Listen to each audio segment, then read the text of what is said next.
Hello, my name is Jing Chang, and today I will be presenting my final project on type 2 diabetes.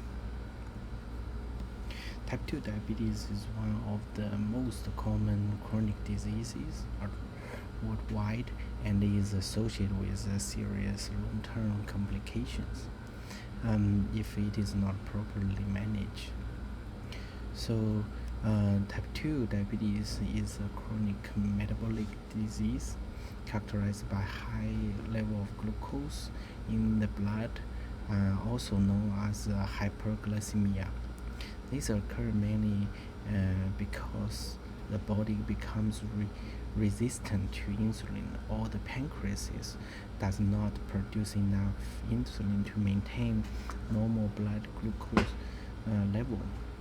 Insulin is a hormone produced by the beta cells in the pancreas, and its main function is to allow the glucose from the bloodstream to enter the body cells where it can be used for energy.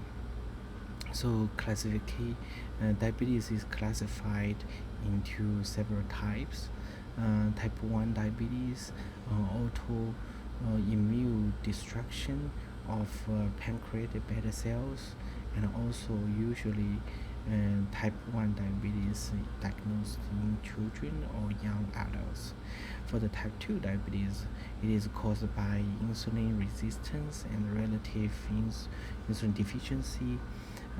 This is the most common form of diabetes. And gestational diabetes, which occurs during the pregnancy. Secondary diabetes caused by the medications and the pancreatic disease or hormone disorders. My presentation is focusing on specifically on type 2 diabetes. The etiology of the type 2 diabetes involves a combination of genetic and environmental factors. The most common causes include obesity, especially abdominal obesity, sedentary lifestyle, and family history of diabetes, insulin resistance, aging, poor dietary habits. These factors lead to reduce the sensitivity of body tissues to insulin, causing glucose to accumulate in the bloodstream. Type 2 diabetes falls under the hyperglycemia syndrome in the endocrine system.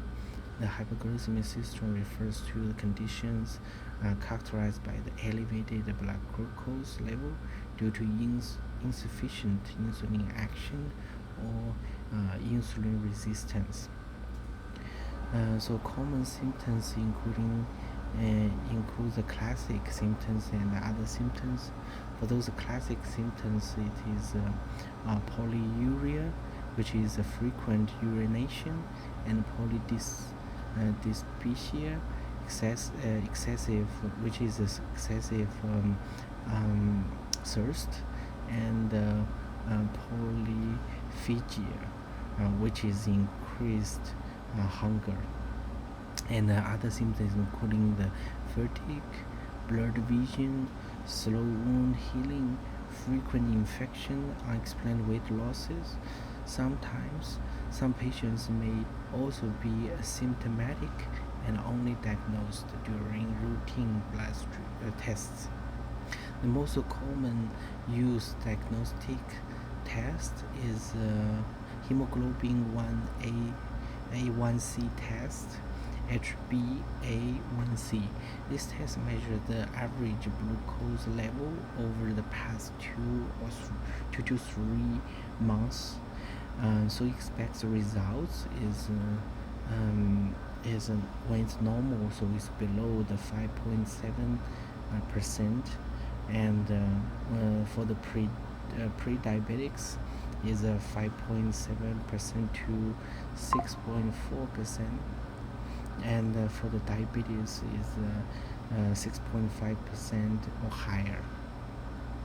And other diagnostic tests including the fasting plasma glucose or glucose tolerance test, random plasma glucose test.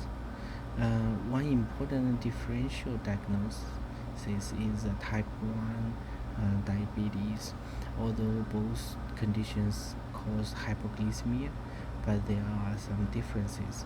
For the type 1 is caused by the autoimmune destruction of insulin producing beta cells, resulting in the absolute insulin deficiency. Patients with type 1 diabetes are usually younger and require insulin therapy immediately. Whereas type 2 diabetes is mainly related to insulin resistance and lifestyle factors. If the type 2 diabetes is not properly controlled, it can lead to the serious complications. So complications including the microvascular complications, macrovascular complications, and other complications. For the microvascular complications, it involves a diabetic retinopathy, which is eye damage, and a diabetic nephropathy, which is kidney disease, and a diabetic neuropathy, so it's nerve damage. For the macrovascular complications including the coronary artery disease, stroke, peripheral artery disease, and other complications including the diabetic foot ulcers, infections, hyposomal hypoglycemic state. So in conclusion, type 2 diabetes is a chronic endocrine disease characterized by the hypoglycemia caused by insulin resistance and a decreased insulin production. Early diagnosis, proper lifestyle management, and medical treatment are essential to prevent serious complications and improve patient outcomes. Thank you.